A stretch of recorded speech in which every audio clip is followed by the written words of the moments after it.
మరణాన్ని. సో అలా ఆరాధించేవాళ్ళు. ఇలాంటి మనుషుల జీవితాల్లో ధాన్యం ఎందుకు ఇచ్చాడు దేవుడు? అరే ఇంత భయంకరమైన నదిని, కప్పని, పేలుని, మిడతల్ని ఇలా నమ్ముకున్న వాళ్ళ జీవితంలో ధాన్యం ఎందుకుంది? సమృద్ధి ఎందుకుంది? మీకు అర్థమవుతుందా? ఆలోచిస్తున్నారా? దేవుణ్ణి నమ్ముకున్న యాకోబు వాడి సంతానంలో కరువు ఉంది. దేవుని కాకుండా దేవుడు కాని వాటిని ఆరాధిస్తున్నటువంటి ఐగుప్తులో ఐశ్వర్యం ఉంది. ఐగుప్తులు ఏముంది? ఎందుకుంది? ఇబ్బంది పడాల్సిన వాళ్ళు ఉత్సాహిస్తున్నారేంటి?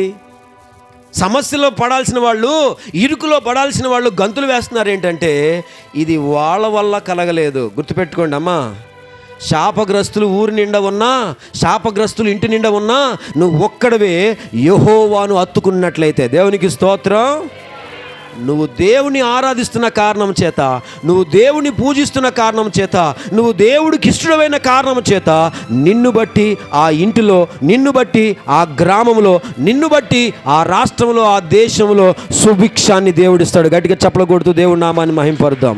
మీకు అర్థమవుతుందా?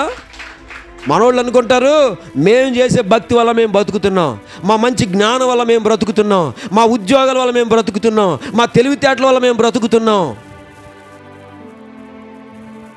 దేవుడు ఎవరిని బట్టి ఈ దేశాన్ని కాపాడుతున్నాడు, ఎవరిని బట్టి ఈ గ్రామాన్ని కాపాడుతున్నాడంటే ఆయనను మనసారా పూజించే, ఆయనను మనసారా సేవించే ఎవరో ఒకళ్ళు ఉంటారు.